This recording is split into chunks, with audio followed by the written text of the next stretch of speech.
Hey, everybody. One of the most common questions I see posted in podcast editing groups is about pricing. And the answer to that is it just depends. As with anything business related, it's about finding out what's best for you. This video isn't going to go into a lot of detail about determining your price. It's just meant more as a discussion at a high level. The things that can contribute to the variation in pricing include where you live, the cost of living where you live, your experience level, your target audience. Are you going after budget clients? Are you going after premium clients? And your business model. Are you going for quality clients or quantity? The first thing we need to tackle is determining the hourly rate. Even if you don't charge hourly, you'll need to know what your internal hourly rate is. This is what you need to charge to cover your time and the expenses involved in running your business. Things to consider that might be easy to forget include taxes, PTO, unpaid time or the time you spend working on the business. So stuff like marketing, communications, bookkeeping. I'm including a link in the description below to a detailed spreadsheet that can help you. It can be helpful in working out your hourly rate. It's set up for the US, but it can be easily adjusted to account for the tax rates wherever you live. Once you have your internal rate figured out, the next step is to determine how you're going to charge your clients. There are two primary ways of going about this, and that's hourly and fixed rate. So let's go through each one. Hourly pros, you get paid for the time that you spend working on the project. The value to the client is based on efficiency. It's easy for the client to understand. It took this long and costs this much.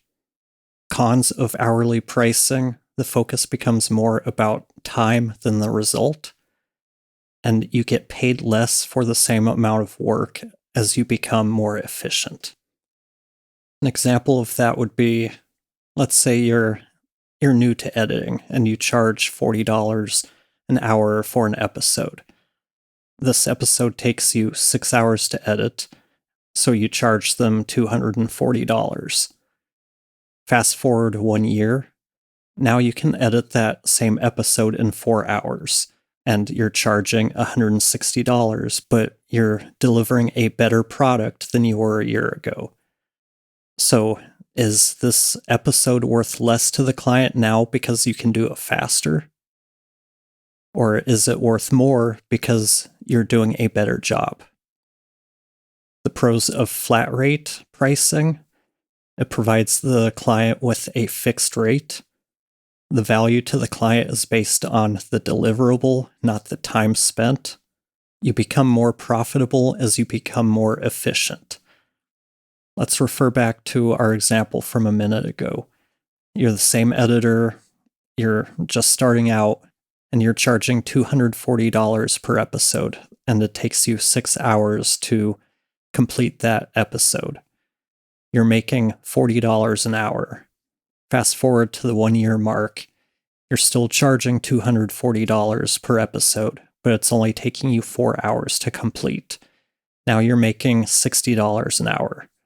The episode holds the same value to the client because the focus has shifted from time, like in the example, the hourly example, to the deliverable in this flat rate example. The cons of flat rate pricing is that it requires a solid grasp on how long each process takes. Profitability is tied to efficiency, and it can be more difficult to explain the pricing to the client. It's not as clear-cut as it costs this much per hour of work. As we can see, we pay a penalty when we charge for time and materials as we become more efficient. Sure, we can raise our rates as we become better, but that can be a challenge if we're trying to raise our rates too much or too quickly. I mentioned earlier that it's important to know your hourly rate even if you use flat rate pricing, and that's because your hourly rate is the key to determining your price. One of the biggest issues I see editors face is when they are trying to make that jump from side hustle to self-employment. The main culprit can all go back to their pricing. I have a blog series devoted to this topic on my website. I'll link below in the description, but I'm not going to go too in-depth in this video. Maybe in a later video, but that series covers a lot of what you really need to know. The other thing that is important to consider with flat rate is your pricing model. My advice is to find a way to make it as easy for the client to understand as you can. We want to make it easy for the client to know how much it will cost each month and not have a lot of variables. I've seen some models that essentially require a calculus degree to figure out the cost. It'll be something like 30 to 45 minutes equals $115 per episode. 45 to 60 minutes equals $150 per episode. Recordings can go up to 5 minutes over, then each additional minute is $4 per minute. Price includes up to 2 participants. Each additional participant costs $25. There's a $35 late fee if you miss your cutoff time. I'm already tired and overwhelmed by reading all of that. Imagine being a client trying to figure out how much their monthly bill is going to be this month. The goal should be to provide the client with consistent pricing that's easy for them to budget for.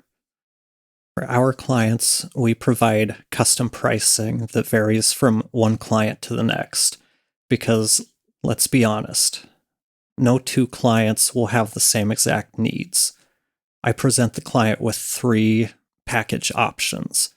There's a low price, which might be audio cleanup and mixing only, a mid-priced package, which includes editing, and a high-priced package, which is a more complete offering that might include engineering, editing, asset creation, and the aim is to kind of push them towards that middle option. If they want a lower price or ask for a discount, I will discuss options for reducing the scope to bring it down to their price point. Starting off a relationship with a discount, in our experience, is not the best way to go about things. We might be able to discount in the future, but to get started with a client, if they need to bring the price down, let's look at adjusting the scope to reduce the amount of work that we're doing. Instead of doing more work for less, if they need a lower price, let's find a way of doing less work to meet them at that lower price point. These packages are a flat monthly rate and include a weekly episode, and the rate stays the same even for the months when there is a 5th episode. There isn't any nickel and diming the client or a bunch of add-on fees in our pricing. The only regular fees I have are rush fees, and that's if they need expedited delivery of an episode. I don't charge overage fees, but I will talk with the client if they are regularly going over the agreed upon length. And at that point, they'll have the option of increasing the monthly price to accommodate the longer episodes, or they can be more mindful of their recording length when they record. But the main thing is for the client to know how much it's going to cost each month and to keep that price consistent. It makes it easier for them to budget for, and it makes it easier for them to shop or compare prices with competitors. The more complicated your pricing schedule is, the less likely someone is to sign with you, because nobody wants to pull out a calculator to figure out just how much it's going to cost. And here's one common mistake that some editors make when they first start with monthly rates is they calculate the rate based on 4 episodes per month. The problem with that is that every 3 months, there's going to be a 5th episode. If you're not taking that 5th episode into account when building your price, you're going to end up doing 4 episodes a year, assuming a weekly release each week of the year. That's 4 extra episodes. If it takes you 4 hours per episode, that's 16 hours of free work per client that you're giving away for free. The easiest way to do this is when you're calculating your monthly price, calculate 4.33 episodes per month.